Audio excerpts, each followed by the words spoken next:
Hello, everyone. You are listening to Uncomfortable Truths with Euclid Phoenix, where I talk about politics, religion, and other BS that I find interesting. Today, we will look at the presidency of George Washington, leadership, president, and the birth of a new nation. When George Washington took office in 1789, there was no roadmap, no traditions, no expectations, just a fragile constitution and a nation that could easily collapse under its own uncertainty. Washington wasn't just leading a country, he was inventing the presidency itself. That makes his legacy uniquely powerful and also worth examining critically. While he helped stabilize the United States, some of his decisions laid the groundwork for tensions that would define the country for decades. After the failures of the Articles of Confederation, the new Constitution created a stronger federal government, but many Americans feared that this new system might become too powerful, too similar to the monarchy they had just escaped. Washington had to walk a tightrope, be strong enough to lead, but restrained enough to avoid tyranny. The balance defines much of his presidency.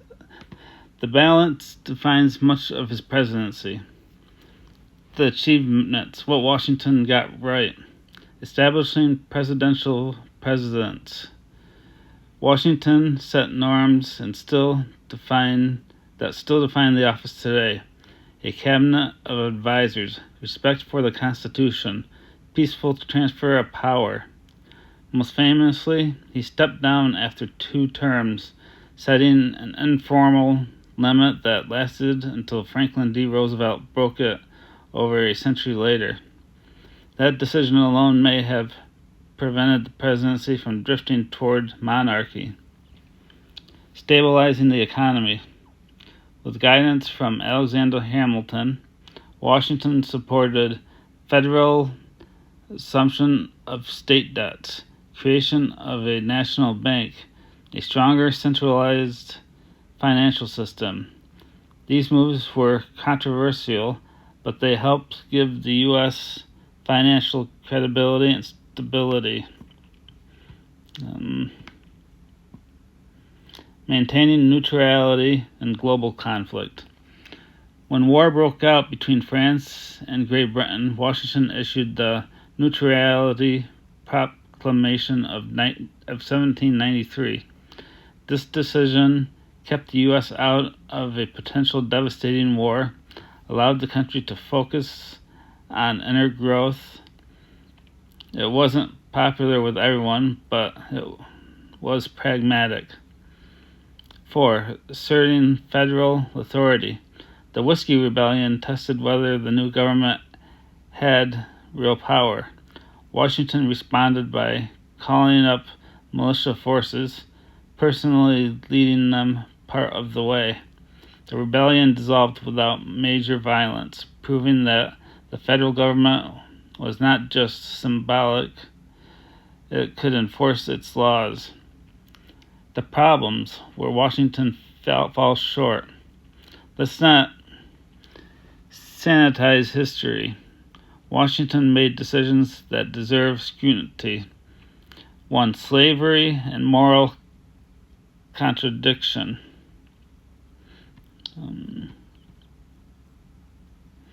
Washington was a slave owner throughout most of his life.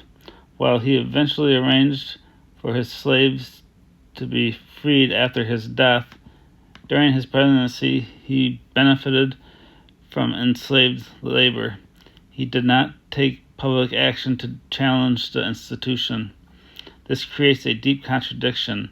The man who led a revolution for liberty presided over a system that denied it. 2. The Jay Treaty and public backlash. The Jay Treaty aimed to avoid war with Britain and stabilize trade, but critics argued it favored British interests, undermined support for France. The backlash was intense. Public protests, political divisions. Washington pushed it through anyway, showing strong leadership, but also a willingness to override popular sentiment. 3. Native American policy. Washington's administration pursued expansion into Western territories, leading to conflict with the native nations.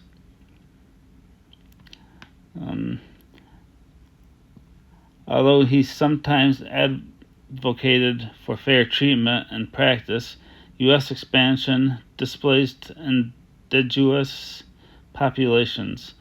Military campaigns were used to assert control. This wasn't unique to Washington, but he oversaw it and enabled it. The rise of political parties. Washington famously warned against political factions, yet his presidency helped create them. His cabinet became divided between Alexander Hamilton, Federalists, and Thomas Jefferson, Democratic Republicans.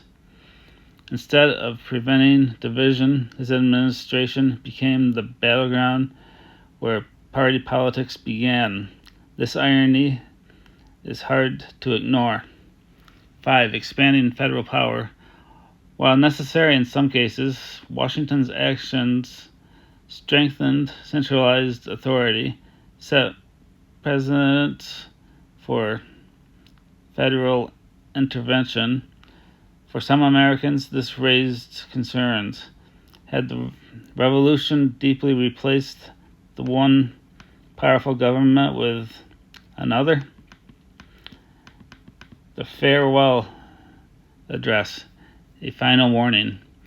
In 1796, Washington delivered his famous farewell address, warning about political parties, foreign entanglements, regional divides. Much of what he feared, partisan conflicts, international tensions, which became defining features of American history.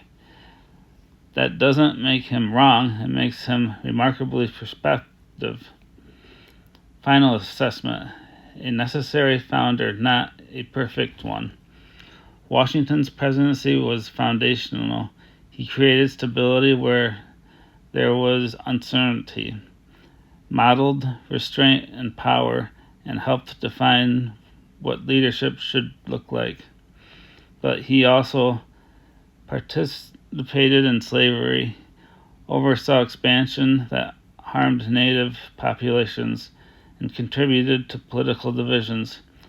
Here's the honest takeaway. Washington wasn't great because he was flawless. He was great because he understood the weight of power and more often than not chose restraint. That doesn't erase his failures, but it does explain why his presidency still matters. George Washington compared to other U.S. presidents, how the first president stacks up against the leaders who followed. Comparing George Washington to later presidents is tricky because he wasn't just another leader, he defined the role itself. Still, putting him side by side with major figures like Abraham Lincoln, Franklin D. Roosevelt, Theodore Roosevelt, and Ronald Reagan reveals something important. Every great president solves a different kind of crisis and leaves behind a different kind of legacy. Washington versus Abraham Lincoln. Founding versus preserving the nation. Washington's strength. Built a structure of the United States, established norms and legitimacy. Lincoln's strength. Preserved the Union during the American Civil War, ended slavery through the I can't say this word. I know how it's pronounced, but I can't seem to say it. Proclamation, Key difference. Washington dealt with uncertainty and fragility. Lincoln dealt with collapse and division. Honest take. If Washington failed, the U.S. might never have formed. If Lincoln failed, it might have permanently split. Lincoln arguably faced the greater moral crisis, but Washington faced the greater unknown. Washington versus Franklin D. Roosevelt. Restraint versus expansion of power. Washington limited executive power, stepped down voluntary after 2 terms. FDR dramatically expanded federal authority during the Great Depression, led through World War II, broke the 2-term tradition. Key difference. Washington feared centralized power. FDR embraced it when necessary. Honest take. Washington built a system that valued restraint. FDR proved that the system could bend under pressure and survive. Dependent on your philosophy, one looks principled, the other practical. Washington versus Theodore Roosevelt.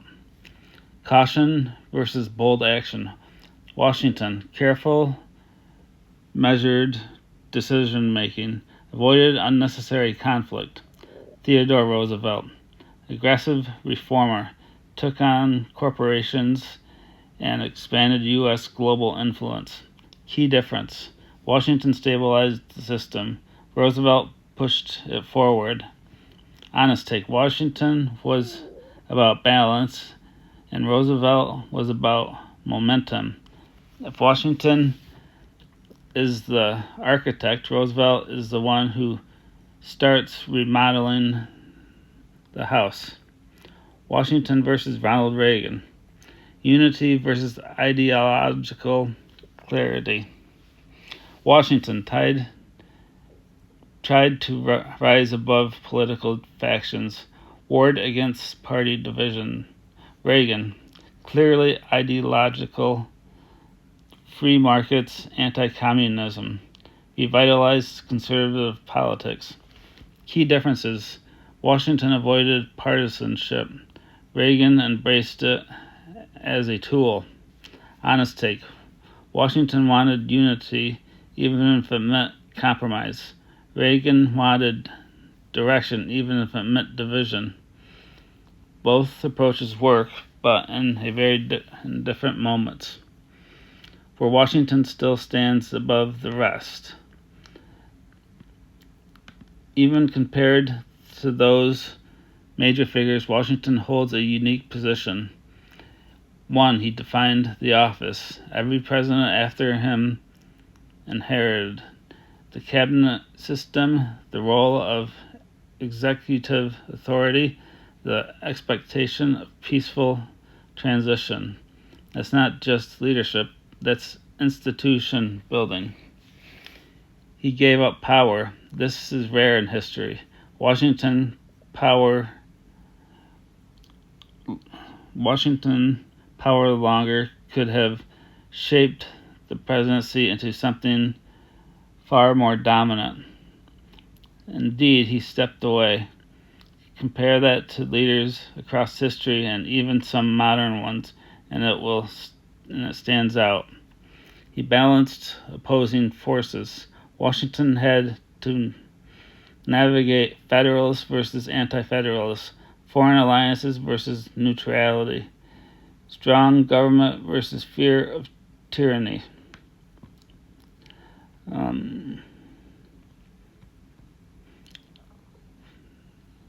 Hang on, I lost my spot. Find it here in a second. My notes skipped ahead. Okay, I think we were...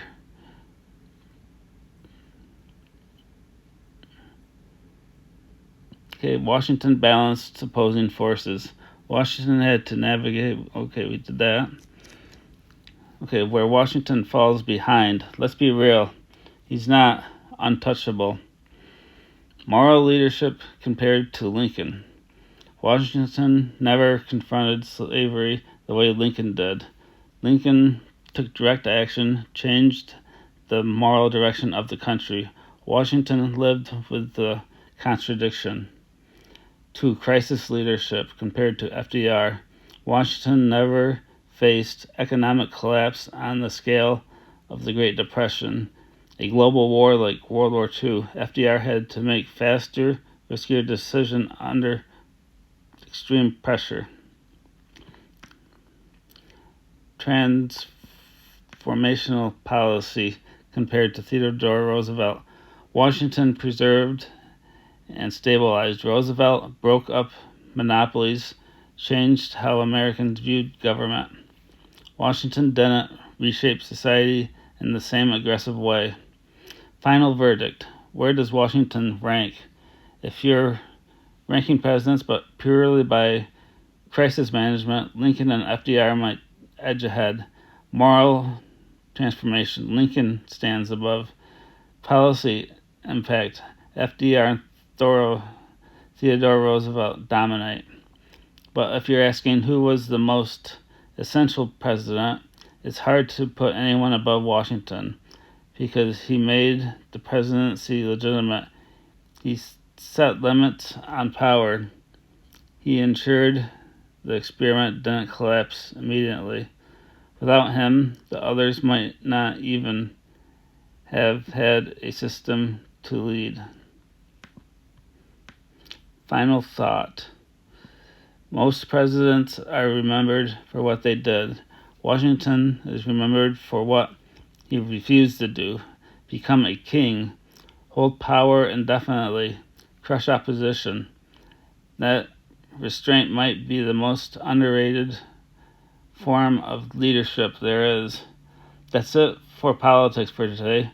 Hope you enjoyed the show and visit my link in the notes. Have a nice day.